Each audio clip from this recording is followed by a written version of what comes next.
% less fat, more. So much money flowing in a single.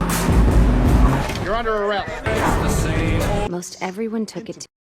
Movie की शुरुआत phoenix Arizona में दिखाई जाती है। शहर से थोड़ी दूर पे रहने वाली एक हाउसवाइफ जिसका नाम कोनी है, उसे आधी रात में अपने खुद के घर में अरेस्ट किया जाता है। वो अपने लिए स्टैंड लिए बिना हार मान लेती है। तभी वो बैठ के याद करती है कि कैसे महीनों पहले ये सब शुरू हुआ था। कोनी पहले 3 बार रेस वॉकिंग के लिए ओलंपिक में गोल्ड मेडल जीत चुकी है, पर इससे कोई अमीर या फेमस नहीं होता। आजकल वो अपने पति रिक के साथ रहती है, जो एक IRS ऑडिटर है। उनके रिश्ते में काफी परेशानी चल रही होती है। रिक और कोनी इलाज में काफी पैसे बर्बाद करते हैं क्योंकि उनका बच्चा नहीं हो पा रहा है। और जब कोनी फाइनली प्रेग्नेंट हो जाती है तो वो बच्चा खो देती है। उसी समय रिक फैसला करता है कि वो काम पे ट्रैवल करने की नौकरी करेगा ताकि महीने के 3 हफ्ते उसे घर न आना पड़े। जब रिक घर पे होता है तो वो कोनी के साथ बिल्कुल अच्छा व्यवहार नहीं करता। वो उसे हर समय याद कराता रहता है कि उसके पास कोई नौकरी नहीं है और उसी के कारण उसके काफी पैसे बर्बाद हुए। साथ में रिक कोनी को उसके कूपन्स के पागलपन के लिए भी डांटता है। कूपन्स की बात सच है। कोनी कूपन्स इकट्ठा करके बहुत ज्यादा सामान खरीद के नर्सरी में रख देती है। वो अलमारियां भर के अपने दुख से जूझती है। रिक के ज्यादा आसपास रहने का फायदा है कि कोनी ने अपने पड़ोसी जोजो से अच्छी दोस्ती कर ली है। जोजो का पैसा बचाने का YouTube चैनल है और वो भी कूपन्स के लिए पागल है। जोजो अपनी माँ जोशी के साथ रहती है और कुछ समय पहले ही उसकी ID कार्ड चोरी हो गई, जिस कारण उसको नौकरी नहीं मिल रही है। अब अपने खाली समय में जोजो डाक या अल के साथ इश्कबाजी करती है और घर घर जाके मेकअप बेचती है, पर वो काम भी अच्छा नहीं चल रहा है। जब भी कोनी बाजार जाती है तो वो कैशियर ग्रेग को अपने खरीदे हुए सामान के बदले बहुत सारे कूपन देती है, जिस वजह से लाइन में लगे लोगों को काफी देर इंतजार करना पड़ता है। पर साथ ही में उसका बिल जो $100 से ऊपर का होता है वो कूपन्स के लगने पर $16 रह जाता है। कोनी हमेशा एक बात बोलती है कि अगर आप पेनीज पे ध्यान देंगे तो डॉलर्स खुद बच जाएंगे। एक दोपहर किराने का सामान नर्सरी की अलमारियों पर रखते समय कोनी दीवार पे लगे बच्चे के वॉलपेपर को देख के दुखी हो जाती है। तो वो फैसला करती है कि वो ढेर सारे सीरियल्स खाएगी, जिसको खा के शायद वो डिप्रेशन से बाहर आ जाए। वो सीरियल्स बासी हो चुके हैं। कोनी को जितना भी गुस्सा आया होता है वो उसी गुस्से के साथ उस सीरियल्स कंपनी को शिकायत करने के लिए मेल करती है। कुछ दिनों बाद कोनी को कंपनी से बासी सीरियल के लिए माफी मांगते हुए चिट्ठी मिलती है और साथ में मुफ्त सीरियल खरीदने का कूपन भी मिलता है। जब कोनी इतराकर बाजार जाती है उस कूपन से खरीदारी करने तो ग्रेग बताता है कि वो कोई खास नहीं है, शिकायत करने में सभी को मुफ्त कूपन मिलते हैं। अब ये बात सुन के कोनी उत्सुक हो जाती है और वो अलग अलग कंपनियों को चिट्ठियां लिख देती है, चाहे उनके सामान में कोई खराबी ना हो तो भी। अब ये सब करके उसे मुफ्त का सामान खरीदने के बहुत सारे कूपन्स मिलते हैं। कोनी वो कूपन्स जोजो को दिखाती है, जो इस तरह की रणनीति को देखकर चौंक जाती है। वो कोनी से कूपन खरीदने की कोशिश करती है क्योंकि वो कूपन अभी भी उस सामान की वास्तविक कीमत से सस्ता होगा। जोजो के प्रस्ताव को सुन के कोनी को ये एहसास होता है कि उसे जो सामान मुफ्त में मिला है उसे बेचने से उसको 100% लाभ होगा और इससे बहुत अच्छा धंधा चलेगा। इंटरनेट पर खोज करने के बाद उसे पता चलता है कि कूपन मैक्सिको में बना है, जो उसके घर से ज्यादा दूर नहीं है, इसलिए वो वहाँ जा सकते हैं और उधर से दोबारा बेचने के लिए कूपन का गुच्छा चुरा सकते हैं। जो ये सब करने के लिए पहले हामी नहीं भरती, मगर वो कर्जे में डूबी रहती है, इसलिए वो मदद करने को तैयार हो जाती है। दूसरी तरफ नेवेडा में नुकसान निवारण करने के अधिकारी केन एक बाजार में अपना काम कर रहे हैं। तभी एक कैशियर को कूपन के कारण दिक्कत होती है। केन कूपन को देख के जल्दी ये बता देता है कि वो नकली है। मैनेजर पूछता है कि क्या वो उसको बदल सकते हैं क्योंकि वो बूढ़ी औरत बहुत सालों से उनकी ग्राहक है, लेकिन केन मना कर देता है क्योंकि नियम सबके लिए एक समान है। केन का स्वभाव बहुत ही खराब है, जिसकी वजह से बूढ़ी औरत उसको सुनाती है। ऐसी स्थिति बाद में होती है जब वो घर लौटने के लिए हवाई जहाज पर चढ़ता है। एक माँ उससे पूछती है कि क्या वो अपनी सीट उसकी बेटी के साथ बदल सकता है ताकि वो उसको हवाई जहाज से नीचे का सीन दिखा सके, लेकिन केन एक बच्चे की तरह मना कर देता है, ये कहते हुए कि ये बच्चे के लिए सबक है जो उसको सीखना चाहिए। जब वो आखिर में अपने खाली घर में आता है, केन गुस्से में टीवी पर चिल्लाता है। अगले दिन मैक्सिको में कोनी और जोजो कूपन फैक्ट्री में आते हैं और देखते हैं कि कर्मचारी अपनी शिफ्ट समाप्त करके जा रहे हैं। वो एल्जेंड्रो और रोजा से संपर्क करने का फैसला करते हैं, जो पहले से नियम तोड़ रहे हैं, पर वो खतरनाक नहीं लगते हैं। जोजो और कोनी गाड़ी में बैठकर उनका पीछा करते हैं और उन्हें लगता है कि वो उनको लूटने वाले हैं, लेकिन कोनी और जोजो उन्हें बताती है कि वो मदद मांगने के लिए वहाँ आए हैं। एल्जेंड्रो के घर में बातचीत करने के लिए उनका स्वागत किया जाता है। उन्हें पता चलता है कि रोजा प्रेग्नेंट है। फिर कोनी और जोजो उनके सामने अपना प्रस्ताव रखते हैं और कहते हैं कि अगर तुम कूपन चोरी करोगे तो वो अमेरिका में बेचेंगे और फिर मुनाफे का हिस्सा बांटेंगे। एल्जेंड्रो को ये एक अच्छा विचार नहीं लगता, लेकिन रोजा उसे अपने बच्चे की खातिर ऐसा करने के लिए मना लेती है। फैक्ट्री को हिस्से में बांटा हुआ है, जहाँ एल्जेंड्रो प्रिंटिंग में काम करता है और रोजा रिडेम्पशन में काम करती है। कुछ दिनों के बाद जोजो और कोनी को कूपन्स का पहला बॉक्स मिलता है। वो वेबसाइट बनाती हैं जिस पर उनको बेच देती हैं और जोजो के चैनल पर भी प्रमोट करती हैं। उनका काम बहुत जल्दी सफल हो जाता है और वो बहुत ज्यादा पैसा कमाती है, लेकिन जल्दी ये सुपरमार्केट भी देख लेती है। केन को उसके बहुत सारे मैनेजर चिट्ठी और फोन कॉल करके उसके द्वारा जितने भी पैसे लूज हुए हैं सभी के बारे में शिकायत करते हैं। इसलिए वो जांच शुरू करते हैं कि उसे किसी एक कूपन के पीछे क्रेडिट कार्ड नंबर मिल जाता है जिससे इन सारे कूपन्स को खरीदा है। 11 दिनों के काम के बाद केन उस हाउसवाइफ से मिलने जाता है जिसने उस कूपन का इस्तेमाल किया था, और वो उसे कूपन बेचने वाली वेबसाइट के बारे में बताती है जिसे यूट्यूबर पर एक महिला द्वारा प्रमोट किया जाता है। जब केन काम पर लौटता है और वेबसाइट खोलता है तो वो मोटो देखता है कि यदि आप पेनीज का ध्यान रखेंगे तो डॉलर खुद बच जाएंगे। दूसरी तरफ जोजो और कोनी उदास हैं क्योंकि ज्यादा पैसा आने के कारण उनका पेपल अकाउंट बंद हो गया है और इसे वापस खोलने के लिए उन्हें ये साबित करना होगा कि वे एक वैलिड बिजनेस चला रहे हैं। वे ये नहीं जानते कि इसको ठीक कैसे करना है, इसलिए वे जल्दबाजी में टीना से संपर्क करने का निर्णय लेते हैं जो कि डार्क वेब पर फेमस हैकर है। टीना उन्हें इतनी आजादी से प्रचार करने के लिए डांटती है क्योंकि इस सब से उनका पता लगाया जा सकता है। इसलिए जोजो की वीडियो हटाने के बाद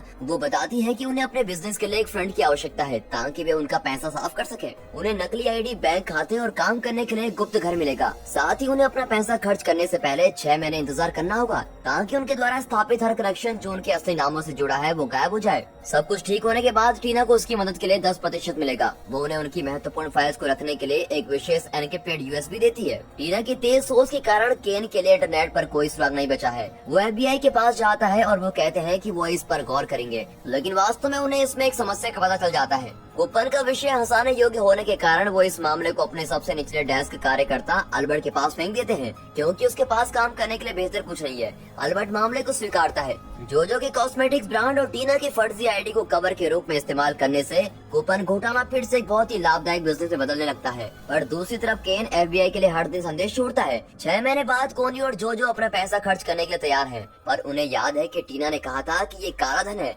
इसलिए उन्हें पहले इसको साफ करना होगा। फिर कोनी को रिक की एक ग्राहक की कहानी याद आती है और कोनी फैसला करती है कि उन्हें फिर से बेचने के लिए बहुत सारी महंगी चीजें खरीदने की जरूरत है और बाद में उनकी बिक्री से मिले पैसों को स्वच्छ माना जाएगा। फिर वो सभी बैंक्स को मनाती है कि उन्हें पैसे कैश में दे क्योंकि उन्हें लोगों को अपने कॉस्मेटिक्स के धंधे पे रखना है। उसके बाद कोनी और जोजो एक अविश्वसनीय रूप से महंगी खरीदारी करने जाते हैं। वो स्पोर्ट्स गाड़ी, नाव, एक निजी विमान खरीदते हैं और यहाँ तक कि बंदूकें भी। बाद में वो लॉस वेगस की यात्रा करते हैं जहाँ वो अपने भविष्य की योजना पर चर्चा कर रहे होते हैं कि जोजो अपनी माँ की गिरवी रखे सामान को वापस लेगी और कोनी फर्टिलिटी ट्रीटमेंट को फिर से आजमाना चाहती है। इस बीच केन को आखिरकार FBI से कॉल आ जाती है जिसका वो इंतजार कर ही रहा था। अल्बर्ट उसे सूचित करता है कि उससे इंटरनेट पर कुछ नहीं मिला क्योंकि एक एक्सपर्ट ने सभी कुकीज टाइल्स को हटा दिया है, लेकिन तब से कूपन पुराने नियमित मेल के माध्यम से भेजे जा रहे हैं। वो किसी ऐसे व्यक्ति को भेजेंगे जो वास्तव में मदद कर सकता है। 2 दिन बाद केन एक पोस्टल इंस्पेक्टर से मिलता है। सिमोन मामले को स्वीकारता है और केन को वेबसाइट से कुछ कूपन ऑर्डर करने के लिए कहता है ताकि वो सिस्टम को अच्छी तरह देख सके।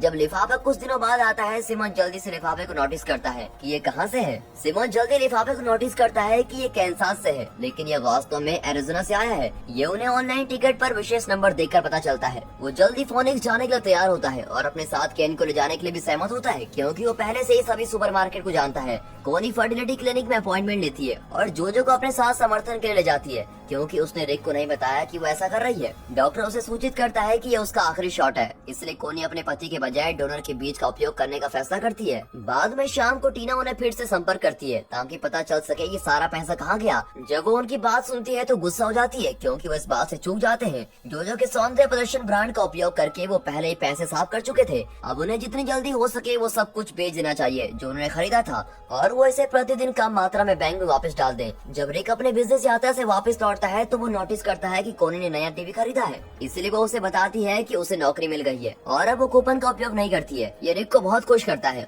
इसी बीच केन और सिमोन इलाके के सभी कैशियर से पूछताछ कर रहे होते हैं। वो किसी ऐसे के बारे में पूछ रहे होते हैं जिस ग्राहक को कूपन का जुनून हो। जब वो ग्रेग के पास जाते हैं तो उन्हें वो जानकारी मिलती है जिसकी उन्हें जरूरत होती है। ग्रेग कोनी का नाम नहीं जानता, लेकिन वो उन्हें उसका विवरण देता है और उसके 2 पैसे के आदर्श वाक्य का उल्लेख करता है, जिसे सुन के केन को वेबसाइट पे पढ़े मोटो की याद आ जाती है। अगले दिन वो पास के डाकघर में जाते हैं ये देखने के लिए कि क्या कोई कार्यकर्ता गोरी कूपन वाली के बारे में कुछ जानता है। कोनी को कोई याद नहीं करता, लेकिन जब वो कूपन शब्द सुनते हैं तो वो इल पर चुटकी लेते हैं क्योंकि वो हमेशा जोजो की बचत करने के टिप्स यूट्यूब पे देखता रहता है। कोनी और जोजो अपना सारा सामान eBay पर बेचने के लिए लगाते हैं जो बहुत कठिन होता जा रहा है क्योंकि इसमें बहुत कुछ है। जब वो एक कैफे में शराब पीने जाते हैं तो उन्हें गन क्लब के 2 आदमी मिलते हैं। फिर वो गन क्लब का पता प्राप्त करती है और बिक्री के लिए अपने सभी हथियारों के साथ बाद में वहाँ जाती है। जोजो बिक्री के लिए एक अद्भुत पिच देती है, पर लीडर अभी भी उसको खरीदने से मना मना कर देता है। इसलिए वो दोनों सारे हथियार उन्हें डिस्काउंट के साथ देने के लिए सहमत हो जाते हैं और वे उन सबको खरीद भी लेते हैं। केन और सिमन एल से निजी तौर पर पूछताछ करते हैं, लेकिन वो उन्हें कोई जानकारी देने से इनकार कर देता है। रिहा होने के बाद वो जोजो के घर जाता है और उससे एक लिफाफे में एक नोट नियमित मेल के रूप में बिल के बीच में रख देता है, जो जोजी बिना सोचे लेती है।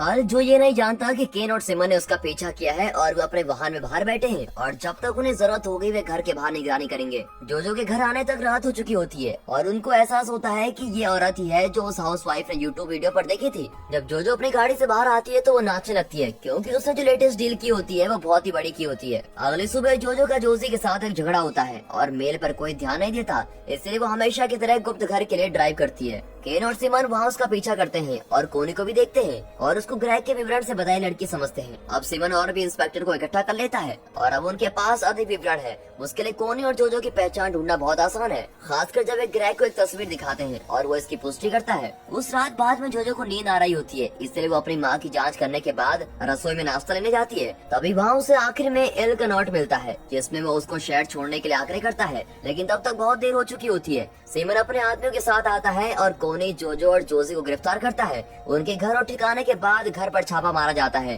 टीवी पर गिरफ्तारी समाचार में जोजो का चेहरा देख एल हैरान हो जाता है। जब पूछताछ शुरू होती है, रिक और जोजी जल्दी से कहते हैं कि उनका इससे कोई लेना देना नहीं है। जोजो मासूम बनने का खेल खेलने की कोशिश करती है और दिखावा करती है कि वो नहीं जानती कि वो किस बारे में बात कर रहे हैं, लेकिन उन्हें उसके वीडियो उसके कंप्यूटर पर मिल जाते हैं। दूसरी ओर कोनी अपना अपराध स्वीकार करती है, लेकिन वो ये सुनकर चौंक जाती है कि धोखाधड़ी करने के लिए उन्हें 40 साल तक जेल में रहना होगा। अगर उन्होंने आज तक जो भी किया वो उसकी पूरी जिम्मेदारी लेती है तो वो जोजो पर कम सजा देंगे, इसलिए कोनी सौदा स्वीकार कर लेती है। अब जोजो जमानत पर रिहा हो जाती है। वो सोचती है कि जोजी उनका इंतजार कर रही है, लेकिन वो वास्तव में एल होता है जो फूलों के साथ बाहर उसका इंतजार कर रहा होता है। अफसोस की बात यह है कि कोनी उतनी भाग्यशाली नहीं है। रिक केवल उसको डांटने के लिए जाता है और जमानत देने से इनकार कर देता है, इसलिए कोनी तलाक मांगती है। जांच जारी होती है और निरीक्षक कूपन का पता एलेजेंड्रो और रोजा के पास लगाते हैं, लेकिन जब तक उन्हें ये पता चलता है तब तक वो पहले गायब हो चुके होते हैं। कोनी एक महंगे वकील को काम पर रखती है और ये सही निर्णय साबित होता है। उसके बाद जोजो को 10 दिन की जेल प्लस 1 साल की परिवीक्षा, जबकि कोनी को पैरोल की संभावना के साथ 11 महीने की जेल हो जाती है।